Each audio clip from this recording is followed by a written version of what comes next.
러시아 현대미술의 대표 갤러리 에라르타 미술관을 소개해 드리겠습니다.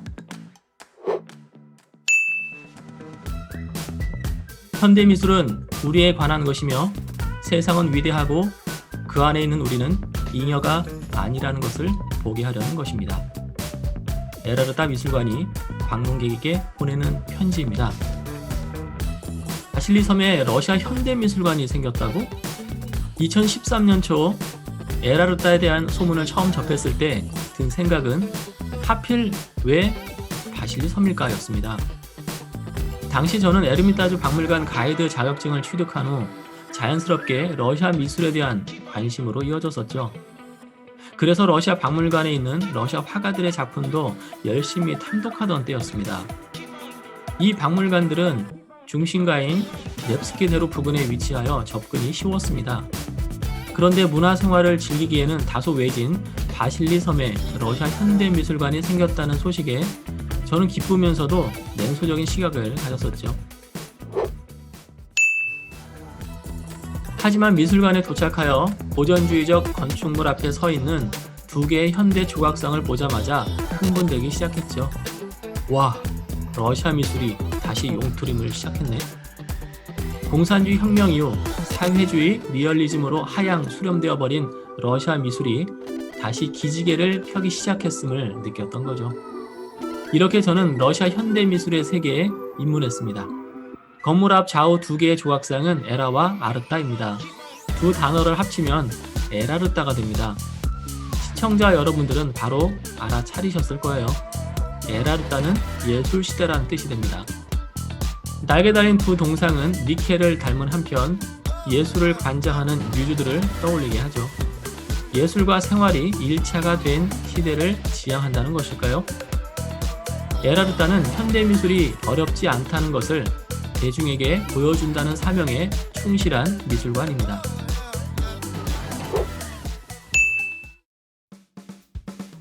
에라르타는 러시아 최대 규모의 현대미술관입니다. 2010년 9월 30일에 개장한 이래 전시회, 해설 관람, 연극 공연, 콘서트, 교육 프로그램 등 흥미롭고 풍요로운 문화생활이 그 안에서 이루어지고 있습니다. 고전적 외관과는 달리 내부는 현대미술에 걸맞는 세련됨을 갖추었습니다. 5층 건물의 각 층마다 20세기 후반에서 21세기 초반 러시아 작가들의 작품이 전시되고 있습니다.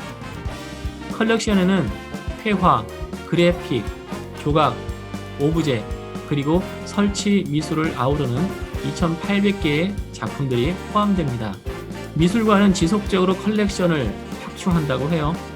상트페테르부르크와 모스크바 등 대도시에 국한하지 않고 러시아 전역의 예술가들과 협업합니다.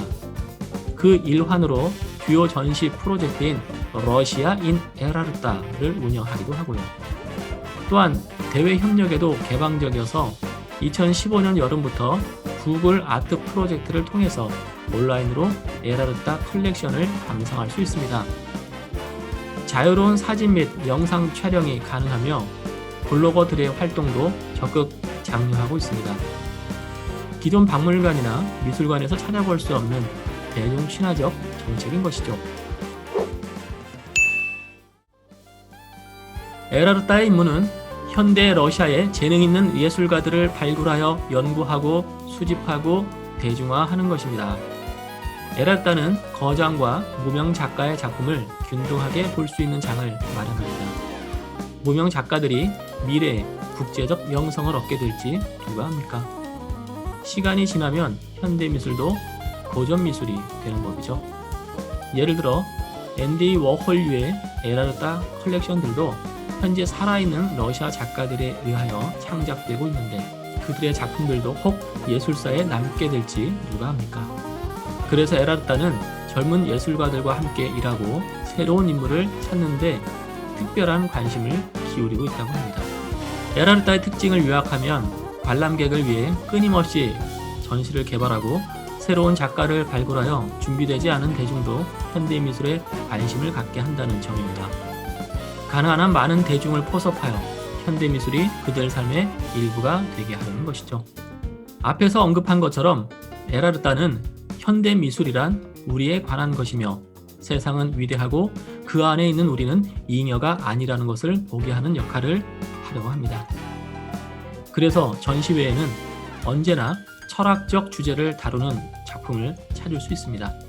즉, 나는 누구이며 어디서 와서 어디로 가는지, 지금 내 삶에서 행복과 고통을 주는 것은 무엇인지, 또 이 세계가 나에게 적대적인지 우호적인지를 인식하는 기회를 제공합니다. 작가들이 세상에 대한 비전을 파격적으로 표현하는 용기를 보고 관객들도 자신을 찾는 여정에 도전하기를 바라는 것입니다. 현대 미술을 통해 관람객이 행복을 찾을 때 에라르타의 목적은 달성되는 셈이죠. 에라르타 내에 에라르타라고 할 수 있는 유스페이스에 대해서도 언급해야 하겠습니다. 유스페이스는 여러 작가들이 협업하여 만든 토탈 설치 미술입니다. 관람객들에게 특별한 정서적, 정신적 경험을 제공해 줍니다. 로딩, 체리 오차드, 차일드후드, 인피니티, 마이 하우스, 마이 포트리스, 오리진 등 총 6개의 관이 있습니다.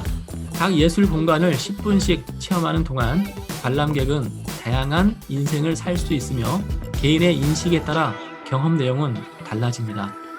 방어막을 칠 것인가 아니면 이 세계의 일부가 될 것인가를 스스로 결정해야 합니다. 유스페이스를 방문하려면 별도의 티켓이 필요합니다. 매표소에서 구매하시면 됩니다. 주요 작품 몇 점을 간단히 소개해 보겠습니다. 양극 반응 모델입니다. 드미트리 카바르가의 작품이 되겠습니다. 양극 반응 모델은 자극 대상물과의 상호작용을 통해 관람자에게 평형과 조화의 느낌을 가져다 주는 것을 목적으로 합니다. 자극을 전달하는 금속판을 손으로 만져 의식에 숨겨진 장소로 침투합니다.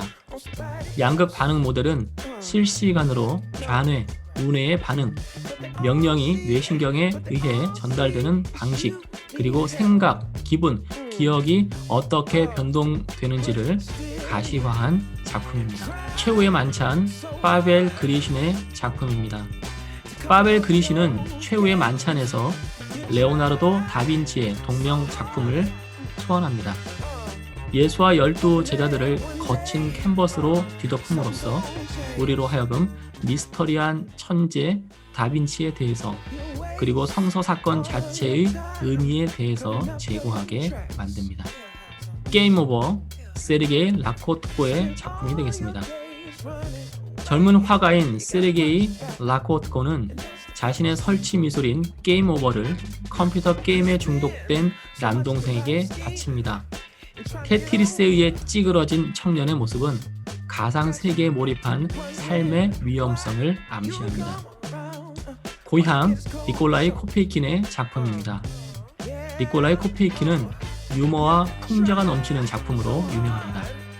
어떤 고약한 운명에 의해 추운 러시아에 버려진 코끼리는 잘 알려진 러시아의 추운 기후 속에 살 수밖에 없지만 여전히 따뜻한 나라를 갈망합니다.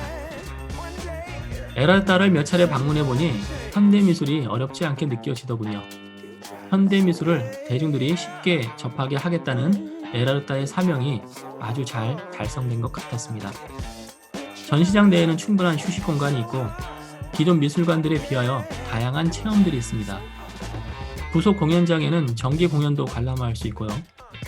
미술관 내 상점에서 작품 도록을 구입하고 훌륭한 레스토랑에서 식도락을 즐길 수도 있습니다. 지루할 틈이 전혀 없는 대중 친화적 시설을 갖추고 있기 때문에 언제든 다시 와서 관람하고 싶은 욕구를 불러일으킵니다. 에라르타는 러시아의 트렌드를 견인하는 젊은 작가들의 창의력과 재기 넘치는 현대미술 작품들을 보며 삶의 활력소를 얻을 수 있는 친근한 공간이라고 하겠습니다. 이상 에라르타에 대한 소개를 마칩니다. 에라르타 관람 정보는 설명란에 기재해 놓겠습니다. 재미있게 보셨다면 구독과 좋아요 부탁드립니다. 그럼 다음 시간에도 좋은 내용으로 찾아뵙겠습니다. 안녕히 계세요.